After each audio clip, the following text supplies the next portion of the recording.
Affidavit पर लिख के देता हूँ, हम दहेज के विरोधी हैं। घर में कुछ नहीं था, भेड़ बकरी चराते थे वो लोग आके, जो हमारा पुराना घर था उसमें बैठ के ये कहते थे कि तेरा तो कड़ी वाला मकान है, तो क्या ही देगा। तो सर जी रिश्ते काफी आए, वो कहने लगे भाई गाड़ी लेंगे फलाने, हम तो बाइक लेंगे, हम ये लेंगे, दहेज क्या लेंगे। भी पीछे हट गए, घर वाले भी पीछे हट गए थे। बहुत बड़ी सिचुएशन, मतलब पेरेंट्स के सामने इतनी बड़ी सिचुएशन आ गई थी कि इनको ये नहीं समझ आ रहा था अब रिश्ता करवाएगा कौन। तो ये दहेज जो है ना एक ये कुप्रथा है, मैं इसको मिटाना चाहता हूँ, लेकिन समाज मेरे पीछे तो नहीं लगेगा। HR न्यूज देखने भाई सारे दर्शकों ने विक्रम जांगड़ा की राम भाई। फिलहाल जो है मातो बहने गांव के अंदर मैं मौजूद हूँ। रोहतक जिला का गांव है, मैम जो है अलका है। आप लोगों ने एक वीडियो देखी थी पीछे, ये जो दो बहन मेरे साथ आप देखने लग रहे हो, जिनके सिर को ऊपर सारा देखने लग रहे हो, वह वीडियो आपने जरूर देखी होगी कि इस घर ने जो है ऐसी पहल कर दी है जो आज तक हरियाणा में किसी ने नहीं करी होगी। क्योंकि बेटियों का जो है गुड़चड़ी, बेटियों की जो गुड़चड़ी है किसी ने नहीं करी थी। लड़कों के तो सारे जो कर दिया थे, छड़दम तार दिया थे, डीजे बजा दिया थे, लेकिन आज इस घर के अंदर इन बेटियों की जो गुड़चड़ी निकाली गई है पूरे गाजे बाजे के साथ, डीजे के साथ में धूम धड़ाके से निकाली गई है। और मैंने आप लोगों को कहा था कि एक वीडियो आपने जरूर दिखाऊंगा इससे करता है, जो कि दहेज प्रथा को लात मारने वाली वीडियो है। तो यह वीडियो है दहेज प्रथा को लात मारने वाली, क्योंकि इन्होंने बिना दहेज की जो है शादी की है। और कल को जब इनकी शादी हो जाओगी तो इसके जो ससुर हैं, इनके हस्बैंड हैं, उनसे भी मैं आप लोगों की मुलाकात करवाने की जरूर कोशिश करूंगा कि दहेज ना लेने का क्या कारण था और क्या जो सिख समाज को देना चाह रहे हैं। तो फिलहाल मेरे साथ में इनके पिताजी मौजूद है, एक बार से जान लेते हैं कि दहेज की मांग उन्होंने की नहीं या फिर इन्होंने दिया नहीं। भाई साहब नमस्कार। नमस्कार जी भाई साहब। पहले नाम बता दो। मेरा नाम करमवीर है जी भाई साहब। करमवीर भाई साहब, तो इन बेटियों की जो आप शादी कर रहे हो, यहाँ पे तो आपने बहुत अच्छा प्रबंध कर दिया, लेकिन आपने बोला था कि दहेज, बिना दहेज की जो मैंने शादी की है। सर जी मेरी इच्छा दहेज देने की थी नहीं, तो मैं सोचता था भाई शादी कहीं होगी तो बगैर दहेज की करेंगे। और हम तो सर जी रिश्ते काफी आए, वो कहने लगे भाई गाड़ी लेंगे फलाने, हम तो बाइक लेंगे, हम ये लेंगे, दहेज क्या लेंगे, मकान कैसा है इसका। तो मैं कहने लगा भाई ये लड़कियों की इज्जत को नहीं से पहचानते हैं। भाई क्या लड़की होती है, लड़की एक लक्ष्मी होती है घर की, जबकि आज मेरे घर में तीनों लड़कियां जो है ना लक्ष्मी से भी बढ़ करके सब कुछ जो है ना भगवान के दया दे, इनकी दुआ है। तो जी मैंने जब रिश्ता तो किसी आदमी से मेरा टकराव हो गया और उस आदमी ने बताया वो लड़का है उसके पास, चलो मैं दहेज की पूछेंगे। सर जी हमने अपने रिश्ता तय करने लगे तो मैंने पूछा भाई आपकी रिक्वायरमेंट क्या है, दहेज क्या लोगे आप। तो उन्होंने कहा भाई दहेज तो साहब ऐसा है कि भाई हमने जब लड़के और लड़की पढ़े लिखे हैं, शिक्षित है, एजुकेटेड है, नौकरी पर लगे हुए हैं, तो हम दहेज नहीं चाहेंगे चौधरी साहब। मैं बोला ये बात दिल से है या बाहर से है। वो कहने लगे चौधरी साहब मैं एफिडेविट पर लिख के देता हूँ, हम दहेज के विरोधी हैं। लड़की ने भी बोला था कि मैं कोई दहेज नहीं। बात करूंगा, आप झूठ बोलो। तो जी फिर मैंने जी उसके फादर से बात करने के बाद, लड़कों के फादर से बात करने के खुद जो इन लड़कों के जो हस्बैंड बनने चाह रहे हैं उन लड़कों से बात की।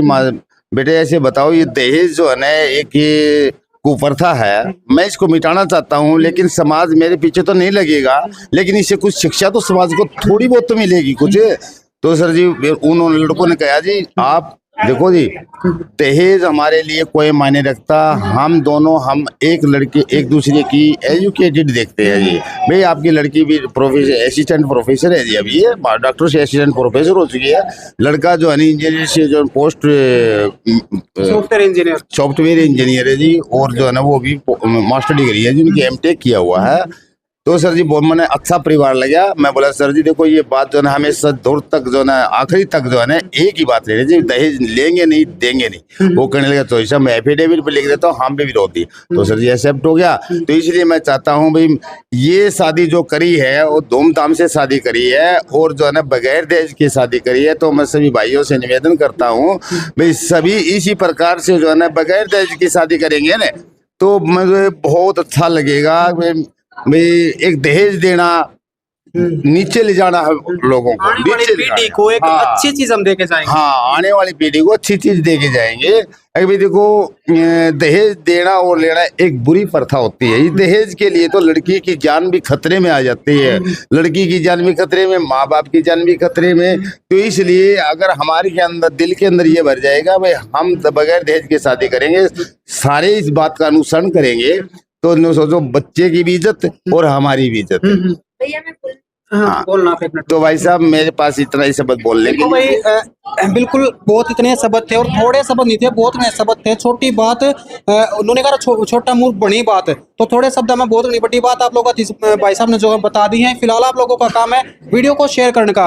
और ये जो तीनों बहन आप मेरे साथ में देख लो, इनसे भी बारी बारी मैं एक बार पूछ ले हूँ, क्योंकि इनके पिताजी ने जो बहुत अच्छी बात बताई कि दहेज जो है कुप्रथा है और इस कुप्रथा का हमने विरोध करना चाहिए, क्योंकि पढ़े लिखे होने का कोई फायदा नहीं है अगर हम दहेज ले रहे हैं और सबने पता कि दहेज लेना पाप है, कानूनी अपराध है, और फिर भी जो हम दहेज लेने लग रहे हैं तो क्या काम उस पढ़ाई का? भाई इसी पढ़ाई का लात मारो, इससे अच्छा कि आप इस दहेज का लात मारो। बहन जी, आपके पिताजी ने बताया कि दहेज उन्होंने मांगा ही नहीं। ऐसा नहीं है कि पहले भी एक वीडियो वायरल हुई थी कि फोन करके जो उसका हस्बैंड ने कहा था मैं फॉर्च्यूनर लूंगा नहीं तो शादी yes cancel. Yes I know, मेरे को पता है वो फॉर्च्यूनर वाला किस्सा जो था वो मैंने देखा था। तो मैंने कहा था कि भाई अब जब ऐसा है तो ऐसी लड़की से तो कभी शादी करनी ही नहीं चाहिए। जो पहले ऐसे डिमांड्स रख रहा है तो बाद में तो क्या पता कितनी बड़ी बड़ी डिमांड्स होंगी, तो पहले ही मना कर देना चाहिए, है ना। तो हमारा तो जो मतलब रिश्ता हुआ था उस लड़के से पूछा हमने, क्या पता पेरेंट्स मना कर रहे हो, डैडी मना कर रहे हो तो लड़का मांग रहा हो, कुछ पता थोड़ी चलता है, क्या पता लड़के की डिमांड्स हो कुछ। तो हमने पूछा लड़के से, तो लड़के ने बोला कि नहीं आप रिकॉर्डिंग कर लो, मैं लाइफ में कभी नहीं बोलूंगा, मैं कभी मतलब दहेज के बारे में नहीं लूंगा। तो हमने बोला क्या पता आगे फ्यूचर में कहो आप, तो उन्होंने बोला कि आप रिकॉर्डिंग कर लो, मैं कभी नहीं बोलूंगा। तो हमने रिकॉर्डिंग नहीं की, तो उन्होंने जबरदस्ती हमसे रिकॉर्डिंग करवाई कि आप रिकॉर्डिंग करो सबूत के तौर पे कि हाँ, जिंदगी में अगर मैं जिंदगी दहेज में- आपसे हाँ, लेता हमारे हूँ पास रिकॉर्डिंग भी है तो मुझे उसकी। जूतों से मारना। नहीं ऐसा नहीं बोला था, ऐसा नहीं बोला था। मैंने बोला था कि आप रिकॉर्डिंग कर लो और मतलब मैं इन फ्यूचर में कभी नहीं ये चीजें डिस्कस बहुत अच्छी करूंगा। बात है। आप वाला का क्या ख्याल है जी? बिल्कुल सही है, बिल्कुल सेम है भैया। पहले मतलब 2 साल पहले की बात है कि पापा क्या करते थे, कभी कहते थे आज मैं प्रेस ले आता हूँ, आज मैं ये ले आता हूँ, जब तक तुम्हारी शादी होगी तो मतलब तुम्हें देना पड़ेगा बेटा, समाज की नजरों में तो मुझे कुछ ना कुछ देना पड़ेगा। तो हम कहते थे हमें पहले अपना घर बनाना है, सबसे पहले हमने अपना घर बनाया, उसके बाद हम सोचेंगे कि हमें क्या करना है क्या नहीं करना है। फिर हमने अपना घर बनाया, उसके बाद मैं खुद बताती हूँ कि मेरे रिश्ते बहुत आए ऐसे जिनके घर में कुछ नहीं था, भेड़ बकरी चराते थे, वो लोग आके जो हमारा पुराना घर था उसमें बैठ के ये कहते थे कि तेरा तो कड़ी वाला मकान है तो क्या ही देगा। बहुत ये सारे तेरे दर्शक- ऐसे एक मिनट हैं। बहन जी, एक मिनट। बहुत सारे दर्शक न्यू सोच रहे होंगे कि भाई मैं कितने जो है अमीर पढ़ा लिखा वो पता नहीं किस परिवार के अंदर मैं मौजूद हूँ, लेकिन नहीं पता आप लोगों के जिस परिवार के अंदर मैं मौजूद हूँ बहुत गरीब परिवार है, दानक समाज के अंदर मैं मौजूद हूँ, ऐसा ही ना, दानक समाज के अंदर मैं मौजूद हूँ। और बहुत सारे न्यू भी कह सके कि भाई समाज बताना क्या जरूरी है, समाज बताना जरूरी है, क्योंकि जब एक छोटा समाज जिसे आप बोल लो अगर वो एक अच्छी शुरुआत कर सके है तो आप लोगों के फूट रही है, आप लोगों के बुद्धि नहीं है, आप भी कर सकते हो। और भैया मतलब बहुत ज्यादा रिश्ते ऐसे आए कि भाई हमें तो ये चाहिए वो चाहिए। रिश्तेदार भी कहने लगे कि भैया जब लड़की आपने इतनी पढ़ा दी है तो भाई लड़का पढ़ा लिखा मिलेगा, कुछ ना कुछ तो देना पड़ेगा। रिश्तेदार भी पीछे हट गए, घर वाले भी पीछे हट गए थे। बहुत बड़ी सिचुएशन, मतलब पेरेंट्स के सामने इतनी बड़ी सिचुएशन आ गई थी कि इनको ये नहीं समझ आ रहा था अब रिश्ता करवाएगा कौन। वो तो खुदा नहीं खास्ता, मतलब कुछ हमारे फ्रेंड के दोस्त थे तो उन्होंने जैसे तैसे करके हमारा रिश्ता हुआ।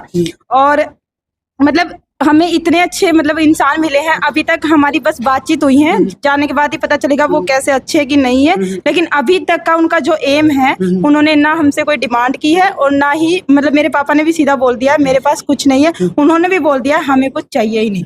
मेरे पापा ने मेरे लिए खुद मेरे लिए एक संदूक ला के रखा है कि अच्छा। जो तुम्हारे कपड़े हैं बंदूक उसमें ले जाओगे? नहीं बंदूक नहीं, मतलब संदूक में उन्होंने बंदूक। ये सोचा है कि भाई एक बॉक्स तो होना चाहिए तुम्हारे पास कपड़े वपड़े ले जाने के लिए।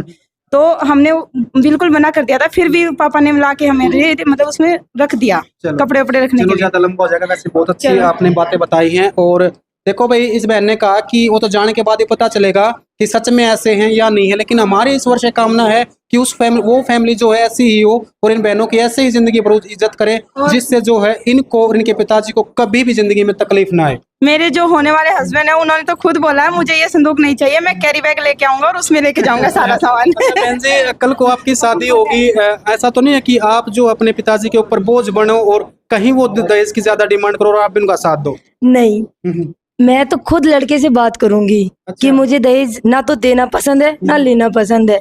हाँ वो दे सकता है, मुझे फॉर्च्यूनर गाड़ी दे सकता है, मैं ले लूंगी। क्यों आप दे नहीं सकते तो ले क्यों कैसे सकते हो? देखो मैंने अपने जीजू की, मैं आपको यही बात बताने के लिए बोल रही थी कि भैया मैं कुछ बोल लूं, कि मेरी बहन को उन्होंने बोला खुद कि गाड़ी मैं नहीं लूंगा आपसे दहेज में, बल्कि मैं आपको गिफ्ट करूंगा गाड़ी। उन्होंने अभी गाड़ी उन्होंने गिफ्ट करी है। ना मेरी एक आपसे मतलब इच्छा है कि कल को जब आपकी शादी हो जाए और ऐसा कुछ हो तो आप मेरे को कॉल जरूर करना और मेरे को बुलाना जरूर, ताकि मैं उन्होंने दे चुके हैं गाड़ी, गाड़ी दे चुके हैं। यही बात बताने के लिए मैं आपको बोलती हूँ भैया, मैं आपसे एक बात बोलूं, उन्होंने इतनी अच्छी गाड़ी दी है और उनकी पसंद की गाड़ी दी है उन्होंने, और मुझे ये सबसे बड़ी बात उनकी अच्छी लगी, बहुत अच्छी लगी। मैं प्राउड फील करती हूँ। तो लड़की वाले तो सब देते हैं लड़के को, पर ये हमारे घर में बहुत ही अलग काम हुआ है। लड़के ने मुझे शादी मतलब जाने से पहले ही मुझे गाड़ी, और मेरे पास वो फोटो भी है, कोई आप लोग सोचो कि मैं झूठ बोल रही हूँ, उनकी मदर भी आए थे और वो लड़का भी आया था कि वही मौज हो गई आपकी तो। मतलब अच्छा लड़का है, ऐसी बात ये नहीं है। छोरी देख कर लग रही है उनका जी जड़ा और है। अब मैं आगे कुछ और नहीं बताऊंगी, बस मैं इतना ही बताऊंगी उन्होंने मुझसे गाड़ी गिफ्ट की है। ये जो सारी चीज इन बहनों के साथ में होने लग रही है ना, ये सिर्फ एक पढ़े लिखे होने के कारण होने लग रही है। तो आप लोग जितनी भी बहनें मेरी वीडियो को देखने लग रही हैं,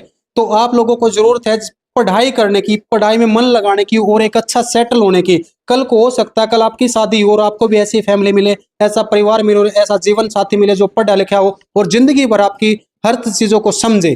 क्यों बहन जी, सही कह रहा हूँ? बहुत बढ़िया बात बोली आपने, बहुत ही सही बात बोली। और आपने अभी अभी ज्योति को बोला था कि जब आप दोगे नहीं तो लोगे कैसे, तो ये तो हर लड़के की अलग अलग थिंकिंग होती है। तो जो लड़का है उसकी भी तो बहुत अलग थिंकिंग है ना। नहीं, मेरे अंदर ऐसा कुछ नहीं है, इतना मैं भी डिजर्व करती हूँ, खैर, क्योंकि मैंने भी स्टडी किया। तो हो जाएगा, फिर नेक्स्ट में कभी मुलाकात करेंगे। तो भाई दोस्तों, फिलहाल जो है कमेंट करने का आपका नंबर आ गया और वीडियो को शेयर करने का आपका नंबर आ गया, तो वीडियो को ज्यादा से ज्यादा शेयर करें और कमेंट बॉक्स भर देना भाई इन बहनों की सोच और इसकी पिताजी की सोच और इनके जो होने वाले हस्बैंड ससुर परिवार जो अगला है उनकी सोच को लेकर कि दहेज प्रथा को जो उन्होंने लात मार दी है और बिना दहेज की जो है शादी इन्होंने कर दी है और सिर को ऊपर आप सेरा देखने लग रहे हो। वह वीडियो अपने पीछे देख रहा कि अगर नहीं देखे तो डिस्क्रिप्शन में लिंक दे रखा, जाकर देख सको। धन्यवाद दोस्तों, फिलहाल इस अपडेट में इतना ही। फिर से मिलेंगे नए अपडेट के साथ, तब तक के लिए जय हिंद, जय भारत।